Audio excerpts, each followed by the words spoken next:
حضرت عمر کا زمانہ تھا، مصر فتح ہو گیا، حضرت عمر بن عاص گورنر بنے۔ رواج یہ تھا مصر کے اندر کہ ایک دریا چلتا تھا، دریائے نیل، اور سارے مصر کا انحصار اسی دریا پہ تھا۔ فصلوں کو پانی بھی لگتا اسی سے، جانور بھی اسی سے پانی پیتے، کھیتیاں بھی اسی سے سیراب ہوتی۔ سال کے بعد وہ دریا خشک ہو جاتا تھا، سال کے بعد وہ دریا خشک ہوتا، اور جب خشک ہوتا نا تو ایک کواری لڑکی قتل کر کے دریا میں ڈالتے، پھر وہ دریا چلتا۔ آج بھی بہت ساری جگہوں پہ اوہام پرستی ہے، کہتے ہیں ہمارے آستانے کا طریقہ ہے۔ میں نے کہا آستانے کا اس آستانے کا طریقہ ہوتا ہے جس آستانے کا تعلق در مصطفیٰ سے ہوتا ہے، باقی کسی آستانے کا اپنا کوئی ذاتی طریقہ نہیں۔ طریقہ وہ جو میرے نبی پاک کا طریقہ ہے، اس سے ہٹ کر کون سا طریقہ ہے؟ ہمارے آستانے کا طریقہ ہے، ہماری یہ رسم ہے، ہمارا یہ رواج ہے، اٹھا کے بھاگ جاؤ رسم و رواج۔ ہمارے رسم و رواج رسول اللہ کی سنت کے پابند ہے۔ سارے بولیے صلی اللہ ہو، پھر ایک دفعہ پڑھیے درود شریف صلی اللہ ہو، 3 دفعہ کر لیں تاکہ طاقت آد ہو جائیں۔ صلی اللہ ہو، نبی پاک صلی اللہ علیہ وسلم کا طریقہ اصل طریقہ ہے۔ حضرت عمر فاروق کو جناب عمر بن عاص، اور کہتے ہیں کہ پکا طریقہ یہ تھا کہ جب تک لڑکی قتل کر کے ڈالتے نہیں تھے دریا چلتا نہیں تھا۔ حضرت عمر کو خط لکھا کہ حضور یہ معاملہ ہے، اور لوگ مجھے یہی کہتے ہیں، میں نے لوگوں کو سمجھایا ہے کہ اسلام ظلم کا حکم نہیں دیتا، ظلم کی اجازت نہیں دیتا، کیسے لڑکی قتل کی جائے؟ اب آپ بتائیں کیا کرنا ہے؟ حضرت عمر ایمان، یقین، استقامت، پہاڑ ہے یہ لوگ۔ حضرت عمر نے 2 خط لکھے، ایک حضرت عمر بن عاص کے نام، دوسرا دریائے نیل کے نام۔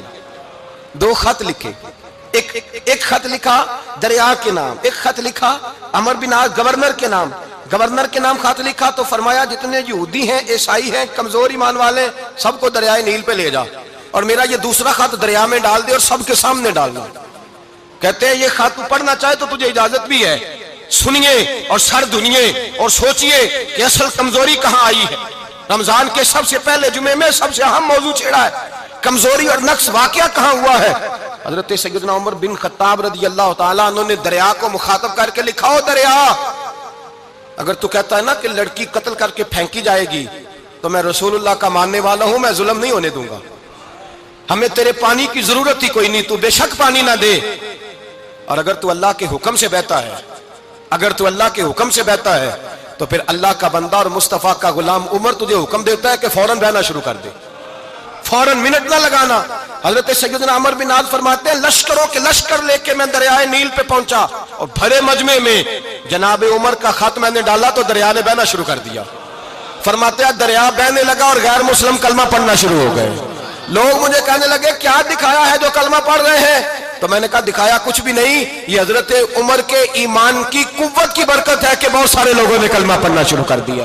یہ ایمان کی قوت، ڈرا ہوا مسلمان، سہما ہوا مسلمان، یہ کبھی امریکہ کے پیچھے بھاگتا ہے، کبھی یورپ کے پیچھے بھاگتا ہے، کبھی ادھر جاتا ہے، کبھی ادھر جاتا ہے۔ اپنی دنیا آپ پیدا کر، اگر زندوں میں ہے، سر آدم ہے، ضمیر کن فقہ ہے زندگی۔ جب ایمان کی طاقت پیدا ہوتی ہے، جب قوت پیدا ہوتی ہے، پھر انسان کے اخلاق سمر جاتے ہیں، پھر اس کا نظریہ سیدھا اللہ رسول کی ذات پر جا کے کھڑا ہوتا ہے۔